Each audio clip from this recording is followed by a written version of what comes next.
अभ्यासं कुर्मः। यस्य पञ्चवारं यस्य यस्य यस्य यस्य यस्य ज्ञानदयासिन्धोः ज्ञानदयासिन्धोः पञ्चवारं ज्ञानदयासिन्धोः ज्ञानदयासिन्धोः ज्ञानदयासिन्धोः ज्ञानदयासिन्धोः ज्ञानदयासिन्धोः मिलित्वा पञ्चवारं यस्य ज्ञानदयासिन्धोः यस्य ज्ञानदयासिन्धोः यस्य ज्ञानदयासिन्धोः यस्य ज्ञानदयासिन्धोः यस्य ज्ञानदयासिन्धोः द्वितीयः पादः अगाधस्या नघा गुणाः अगाधस्या नघा गुणाः पञ्चवारम् अगाधस्या नघा गुणाः अगाधस्या नघा गुणाः अगाधस्या नघा गुणाः अगाधस्या नघा गुणाः अगाधस्या नघा गुणाः। अधुना सन्धिकारणात् सिन्धोः अगाधस्य मिलित्वा सिन्धोरगाधस्य इति भवति। सिन्धोरगाधस्य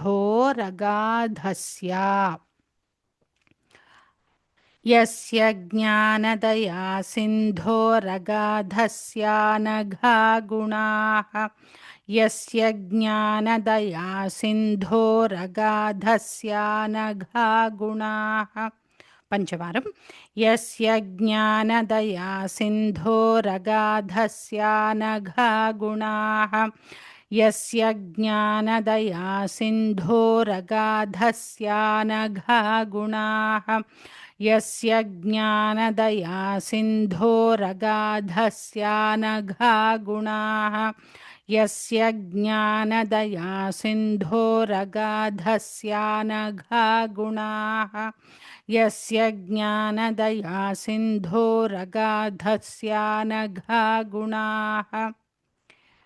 तृतीयः पादः सेव्यतामक्षयो धीराः सेव्यतामक्षयो धीराः पञ्चवारं सेव्यतामक्षयो धीराः सेव्यतामक्षयो धीराः सेव्यतामक्षयो धीराः सेव्यतामक्षयो धीराः सेव्यतामक्षयो धीराः। चतुर्थः पादः शश्रिये सश्रिये चामृताय च सश्रिये चामृताय च शश्रिये चामृताय च पञ्चवारं शश्रिये चामृताय च सश्रिये चामृताय च सश्रिये चामृताय च सश्रिये चामृताय च सश्रिये चामृताय च।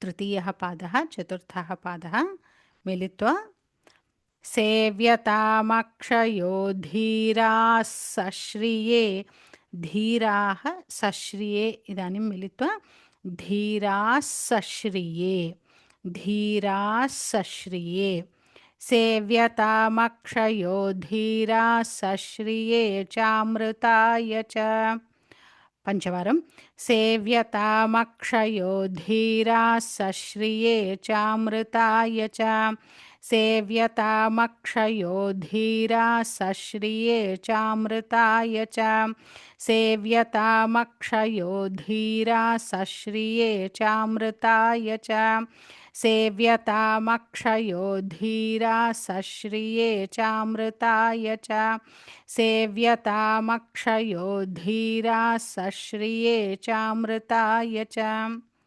पङ्क्तिद्वयमपि मिलित्वा त्रिवारम् यस्य ज्ञानदया सिन्धोरगाधस्यानघा गुणाः सेव्यतामक्षयो धीराः सश्रिये चामृताय च यस्य ज्ञानदया सिन्धोरगाधस्यानघा गुणाः सेव्यतामक्षयो धीराः सश्रिये चामृताय च यस्य ज्ञानदया सिन्धोरगाधस्यानघा गुणाः सेव्यतामक्षयो धीराः सश्रिये चामृताय च